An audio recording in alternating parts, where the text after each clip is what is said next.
Assalamu alaikum and peace. Back again, another week. Um, I've been seeing Saudi a lot in the news lately with this whole Khashoggi case and Trump really overlooking what went down. Also, KSA turning a blind eye, Kingdom of Saudi Arabia. I'll be using KSA throughout this, but also KSA turning a blind eye to what's happening to Muslims pretty much all across the globe, especially China right now. It makes you wonder, like, what's really going on with Saudi Arabia? How has this huge and wealthy empire lasted so long? And why does America back it? While at the same time, America is rife with Islamophobia, just amongst its other ills, which is basically white supremacy. Well, we had to take a look at history and see how the KSA came into power. The last actual Islamic dynasty was the Ottoman Empire. Now, I'm not going to sit up here and pretend they were perfect. They had many issues, but I'm just speaking history here.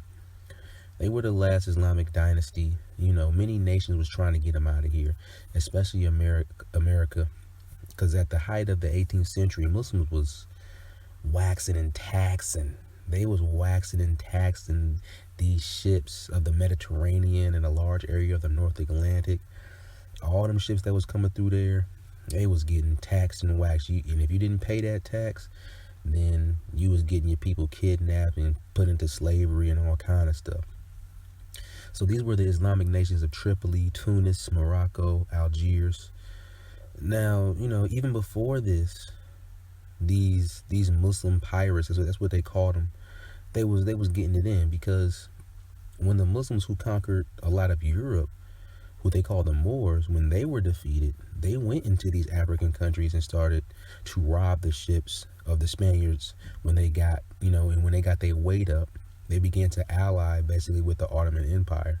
And then the Ottoman Empire brought their generals in as well. So, all these ships been getting waxed and taxed. So we know many of these people were black as well.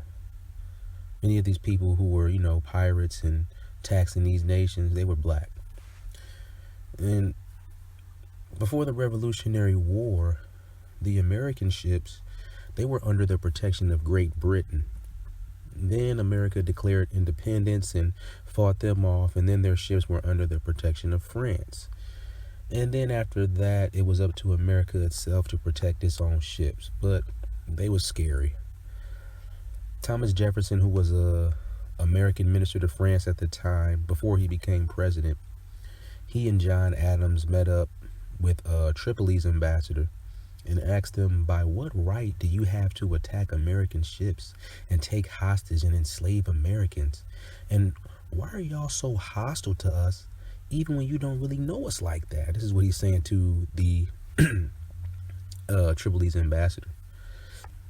Now, what he should have answered along with his answer should have been, well, shoot, by what right do you have to enslave Africans?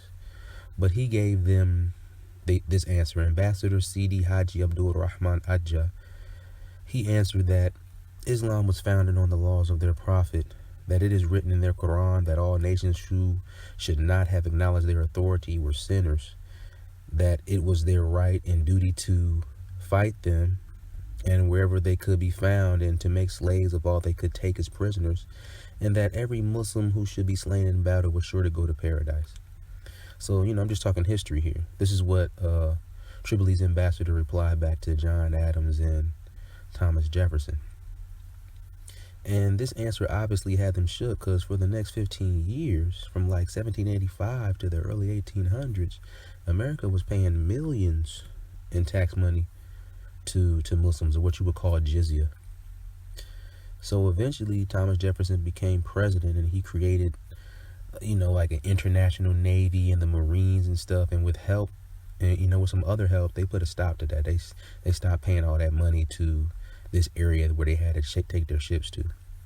But Jefferson was always afraid of Muslims waking up like that, or Muslims being on point like that. He was always afraid of that. So America and white supremacy has always been afraid of Islam. And with all the crimes America, with its white supremacy, with all the crimes it has committed across the globe, all across the globe, they fear Islam the most from within its borders and from the outside as well, because they fear retribution. They fear black people because they see them as potential terrorists because they know what they've done to them.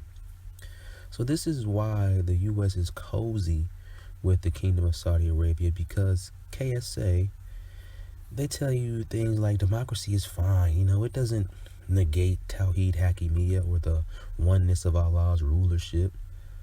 So they give you the house Negro Islam. And you see now KSA is becoming even more liberal as well. So this is the Islam America once promoted, and it's one reason amongst others why they so cozy with the Kingdom of Saudi Arabia. Of course, it's because of that oil as well, and you know America pays them extravagantly for it. But that's not the only reason either. See, we's talking about America, cozy up with them too, because America got to make sure that KSA stays on code with the white supremacist agenda. This is why I asked, how did KSA come to power? Now that I gave a little background with the Ottoman Empire, this is what, you know, ruled over that area before KSA came into power. The Ottoman Empire had control over that area. So the world is seeing the Ottoman Empire and white supremacy is like, damn, we got to get them up out of the paint. How are we going to do this? And even if we defeat them, they got hella scholars who just going to rile them back up to get back at us. We got to delegitimize them. And the way they did this, you know, had to be done was to take the control the Ottoman Empire had over the Haramain. The Haramain is the areas of Hajj, you know, the Kaaba, Safa and Marwa, you know, the two mountains you run up and down, all of that stuff, the Haramain. They said, okay, well, we have to take control from the Ottoman Empire of that and give it to some people else, so that way it will delegitimize the Ottoman Empire because they don't have control over that area. So they put it into the hands of those who were basically in the pocket of white supremacy. So the British sent over some folk to Abdulaziz ibn Saud in Riyadh and said, you know, look, we know you don't have control over these areas yet, but look, if you sign this agreement with us and be our allies, be our buddies, we'll give you £5,000 a month. Now, even though this agreement you signed to be our ally against the Ottoman Empire is totally against Islam and against Quran and Sunnah, and you'll be betraying the whole Muslim world, don't worry about that. You down? £5,000 a month, come on. So Ibn Saud said, bet, count me in. So in 1916, Ibn Saud signed an agreement with Britain, which made him a military ally under Britain. And when the Muslims in his army started to question him about, yo, how are you being allies with these enemies? He lied to them and said, well, they're paying me jizya. So now we already discussed jizya earlier. You get that, you know, when you're pretty much dominating your enemy or you have the upper hand over your enemy, you're getting that. That's not what Ibn Saud was getting. But Ibn Saud lied to them and said, yeah, this is what they pay me because I control them. And, you know, his army fell for it. So the Brits got their little ally laying back in the cut.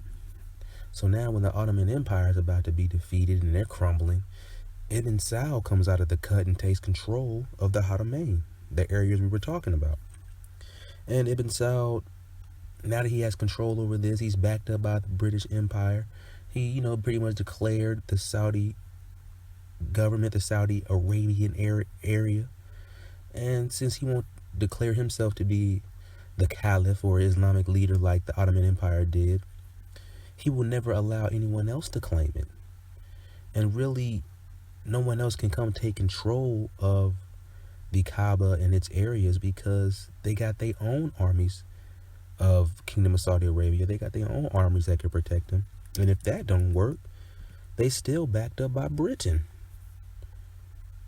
And they are all under control of so-called Israel.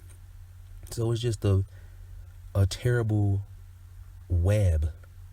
Oh, what a web we weave. What does that say it is? But it's totally a web. That's all it is.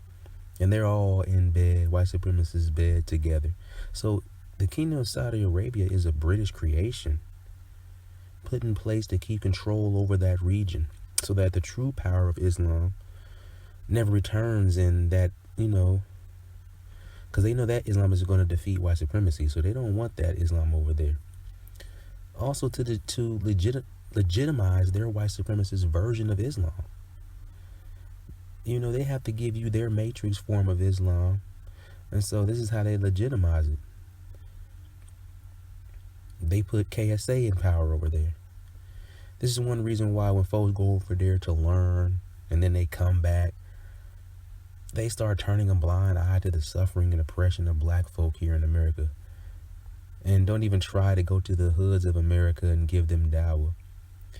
This is why if you ever get with a black Muslim who is under the impression that KSA is the beacon of true Islam and they cement the throne of these leaders, and if you start talking to them about the oppression of black folk in America, and you start talking to them how we need, as a people, need to come together to save our people and to call our people to Islam as well. But even those who don't accept the call, if you start talking to them about us coming together and getting on code to be against white supremacy, it becomes about you being off the deen. When you start talking to these Saudi Salafis, all of a sudden now you're off the deen because you're talking about black empowerment. Your thoughts and belief aren't Islamic. You shouldn't be worrying about white supremacy.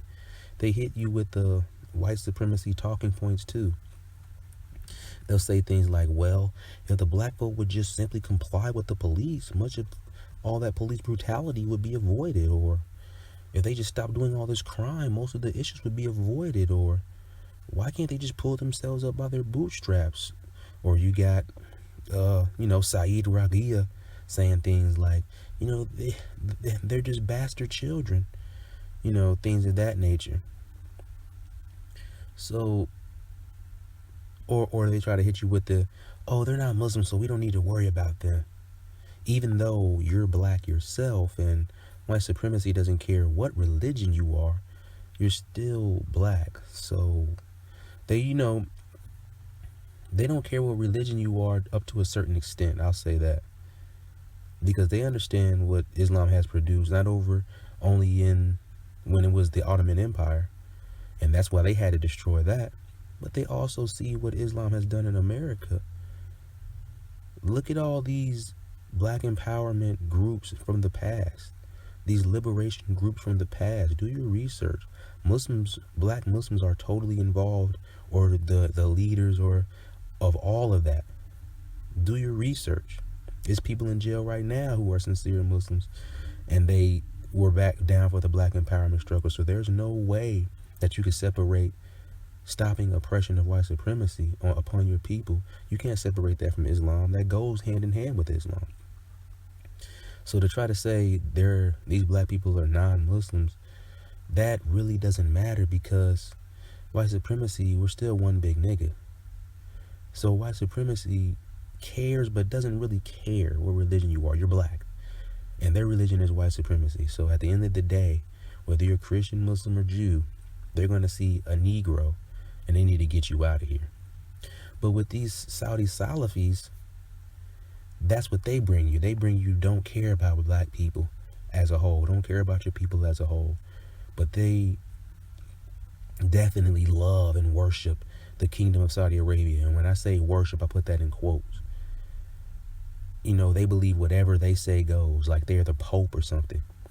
You have your genuine Salafis who follow Quran and Sunnah and see the bogusness of these folks. They see the bogusness of the KSA regime. Then you have your Saudi Salafis who will always side with the Kingdom of Saudi Arabia no matter what. They pretend that white supremacy isn't the problem, because, once you start seeing that it is the problem, you're going to start researching. You're going to be like, hey, what's up with KSA? They're just a British creation. British. The staunch racism and white supremacy is what they bring. So once you as a Muslim start calling them out, what do you see? You see that they start locking up the sincere scholars. Some they even kill or threaten. The average Muslims who call them out, you can get got too. So hit dogs holler. Hit dogs holler. Similar with Khashoggi. He was very critical of the Kingdom of Saudi Arabia. He was also very critical of how they was riding Trump's jockstrap so heavy. And that's another thing this Kingdom of Saudi Arabia has imported over here. Now you got these Saudi Salafis who always want all of a sudden now want to be conservatives, but they don't want to blatantly say they're rocking with Trump. But you got all these Muslim immigrants who becoming super conservatives now. That's another thing they're importing over here. So they're playing both sides of the fence like white supremacy does, because then they bring a liberalism to their own country, but at the same time, their leaders are extremely conservative and importing that over here to the Muslim community over here. Conservative meaning more racist. But, you know, Khashoggi is a similar example of being critical of the Kingdom of Saudi Arabia. And, you know, it goes back to my point about them being the matrix. They're like the Islamic white supremacy arm of Islam or something. Like, I don't agree with everything Khashoggi was pushing, but again, it shows you that hit dogs holler. They have to keep their legitimacy to the Islamic world, and they have to keep their legitimacy to the rest of the world too. And now you got Khashoggi calling them out, so it's just not looking good. They had to take him out. And isn't it ironic they took him out? No, isn't it ironic they took him out in the Saudi consulate located in Istanbul, Turkey, where the Ottoman Empire used to rule? Like, that's some symbolism right there. So no wonder KSA is quiet about what's going on in China and being cool with China and even supporting China and getting rid of those quote-unquote terrorists, because they all in white supremacy bed together. Kingdom of Saudi Arabia isn't here to really fight for Muslims. And the fact that they're getting at people who are calling them out is the sign right there. So I'm going to tell y'all, you really should not, don't be messing with those Muslims who basically worship the Kingdom of Saudi Arabia. You shouldn't be rocking with them.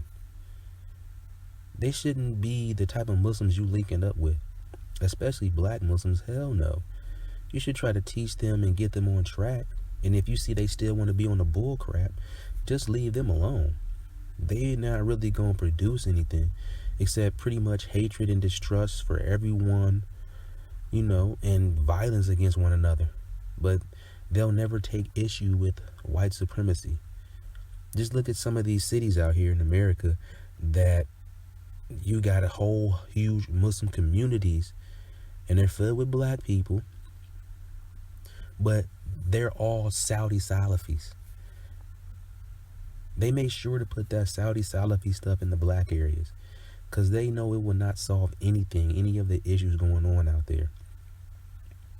So you got black folk killing black folk out there heavy, most of them Muslims. So you got black Muslims killing black Muslims out in these cities heavily that are heavily Saudi Salafis.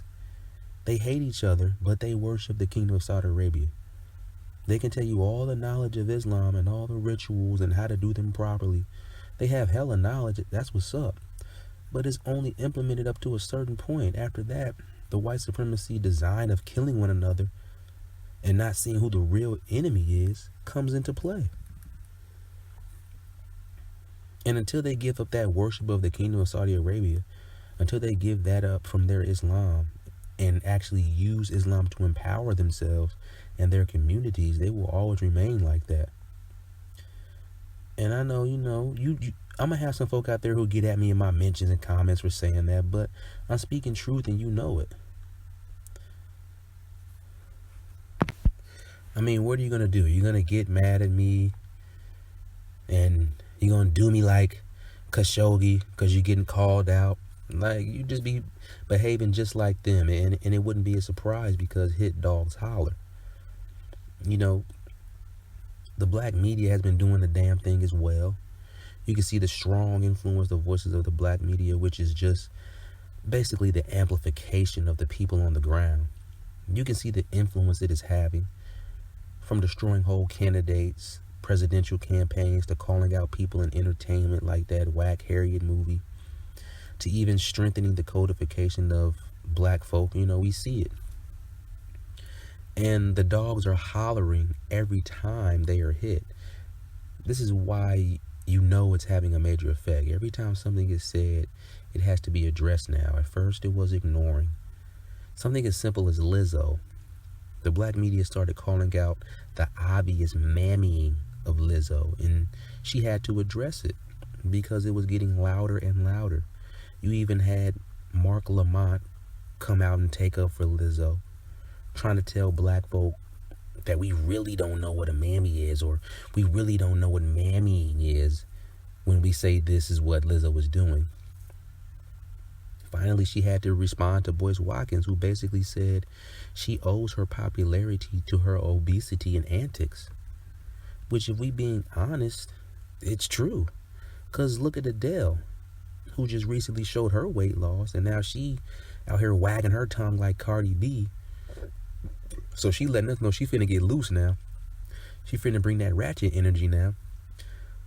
Lizzo said it was her talents that got her on. Is she double speaking? Because Adele didn't have to do any of the ratchet stuff you're doing. Her talent of great singing got her on. She wasn't out here twerking and being a spectacle. So why, if your talent is singing and rapping and playing the flute, why didn't you just get on by doing those things alone great, like Adele does? Or is your talent also mammying it up and being something the dominant society can be comfortable with and laugh at? Is that your talent as well? So come on. How is it now we see that Adele has to lose some weight before she started putting that ratchet energy out there? But it seems like it's being said to us, well, y'all will accept anything, so Lizzo doesn't have to carry herself with class. Just shake that behind and you Negroes will love it and fall for it. Yet they won't have that type of stuff for their own entertainers. So it's obvious what it is and what Boyce called out. But again, like I said, hit dogs holler. It's the same thing with these Negro bed slave women. They being called out as well. And now they just being blatantly open with it. And this is what I've just been seeing on Twitter too. On Twitter, it's just a lot of black women now coming with the anti-blackness. And they're just using the N-word strong, talking about black men. I can't stand you N-words. Like, it's just all these tweets coming out. And what they're blatantly telling us is that they're not on our side. And since they've been being called out, hit dogs holler. You had Tariq calling out, not really calling her out, but showing that the actress on that movie, Queen and Slim, she was married to a white guy, and some of her anti-black tweets she was posting, he was definitely calling her out. He posted some of her anti-black tweets, and then she started trying to come out and try to say something, because once again, hit dogs holler. The voices of the black media are making these dogs holler every time they throw a stone. Even with the black voices inside of Islam in America, the black voices are calling out the anti-blackness, and these hit dogs are hollering as well. Hamza Yusuf and his cronies have been being called out, and they are having to address their white supremacist talking points and words. Even addressing how I coined the term Zaykuna, they had to address that. One of his cronies had to address that. And that whole thing was amplified by the Black Dawa networks. Even they had to, so they had to talk specifically about us calling them Zaykuna. Like I said before, Saeed Raghia tried to throw black folk under the bus a while back. He had to address that as well because people was calling him out. So the voices of the black streets are on code and becoming louder and harder to ignore. And this was definitely seen more recently with the latest Breakfast Club interview. You have voices in the black media calling out the Breakfast Club, or as they call them, the breakfast schlubs, for a while. and hit Dogs Holler. Now all of a sudden they pop up with an episode with Dr. Claude Anderson. And see, them owners know that the Breakfast Club is losing legitimacy. They're losing legitimacy in the black streets because they keep getting called out. So finally, when the voices of the black media are getting too loud, they said, okay, damn, bring out Claude then. Damn, okay, they want to hear Claude Anderson, bring him out. That's what they always do. And because Charlemagne was saying on the interview, he was saying how for years people have been asking for Claude. He was like, oh, for real? He was like, yeah, people been asking for you for years. But why didn't y'all have him on then? We know what Claude represents and whose voices are greatly influenced by his works. So we know where these people, quote unquote, Charlemagne claims for years have been asking about him. We know who these people are. These are the voices of the streets being amplified by the voices of the black media. But y'all finally want to have Dr. Claude Anderson on. Why? Because you was getting hit upside the head with the voices. Same thing with Farrakhan. When y'all had Farrakhan on there, it was the people calling that out and wanting that. So, I'll give props to Charlemagne for getting those people on the airwaves. Definitely can't hate on that. But we see whose voices he's listening to. So in this interview, it's a dope interview, by the way, because Charlemagne and Envy aren't trying to act a damn fool and bring out silly questions and just be on the nigga stuff. Dr. Claude breaks down white supremacy. He breaks down basically how to build power, wealth, and influence for ourselves. He talks about the 5-story building of black empowerment. The first floor, getting on code with your people. Second, building economy and bouncing money around with yourselves. Then buying off politicians. And he mentioned about how, you don't even really have to vote. Voting is just intellectual masturbation. He pretty much was saying the same thing I'm saying. Democracy is an aristocracy. Well, the democracy in America is really just an aristocracy. And if you have enough money, you can buy your candidates, you could buy politicians, you could do all of that. You don't have to vote. So he mentioned that. Then he talked about, how another floor is education, then another floor is the media. So he even shouts out the black media on the low, is what I peeped from it. But he throws a little jab. He says, hold on, let me see. This is what he says. Because he threw a nice little jab in there. Let's see if y'all can hear this. What do you think about the conversation that they're having about reparations now? Well, I've spent about 60 years. That's what books for. Most of that dialogue is being generated by my books. Mm-hmm. But unfortunately, most of the people now that are trying to latch on to the reparation movement don't know what the hell they're talking about. Mm-hmm. If Johnny come lately are claim jumpers. They want to jump in on the movement just to get their name in the paper. They don't have a plan about what they're going to do for reparations. But black folk entitled reparations. So y'all hear that right there? And see, when I heard this, I knew it was a jab at your boys of the ADOS group. And so, hit Dogs Holler, people. Now you have Tone and Yvette basically hollering and saying, yeah, it was about us. And now they go into attack mode. Just like they did with all of the other major voices. They went attack mode on them all. They were up here saying economics isn't the answer. They up here saying economics isn't the answer. But, I mean, dude, it's part of the answer. While the people are on no tangibles, no vote, which y'all really not are on. Y'all claiming that y'all about that, but y'all talking about some Democratic down ballot. The real deal people, they on no tangibles, no vote. So while we're waiting for that, while we're demanding reparations, we have to do something in the meantime. How are you not seeing that? It doesn't make sense. You're basically saying, the people of ADOS are basically saying we don't need to depend on the government. No, they're basically saying we need to depend on the government and do nothing for ourselves. Because the data shows it's helpless. So we shouldn't be worried about economics or none of that, because the data shows it's helpless. We need to just depend on the government and keep asking the government and demanding from the government what we're owed. And Tone says in his tweet, stop saying an he says, stop saying an anti-reparations Republican argument by cloaking it in black power. Whew, bro.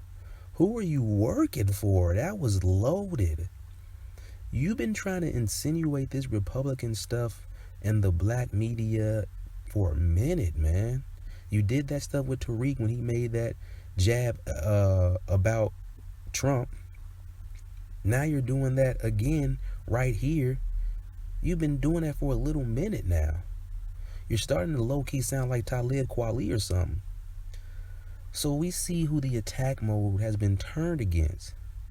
I mean, people, come on. If it's not obvious now who Yvette and Tone are in this ADOS group, you know, because the real lineage thing, if we're just talking about lineage, is DOAS, Descendants of American Slaves. This ADOS group, they are just Democratic shills. If it's not obvious by now, they're here to get you back on the plantation of voting and wasting your time. They're out here doing data intellectual masturbation. That's all they're talking about. If it's not obvious now who the suspects in the mist are, you should see it by now. And if you don't see it, then you're damn near just being willingly blind. But hit Dogs Holler. That was my little, social commentary. Thank you for listening. Black Muslim in America. Assalamu alaikum. I'm out. And peace.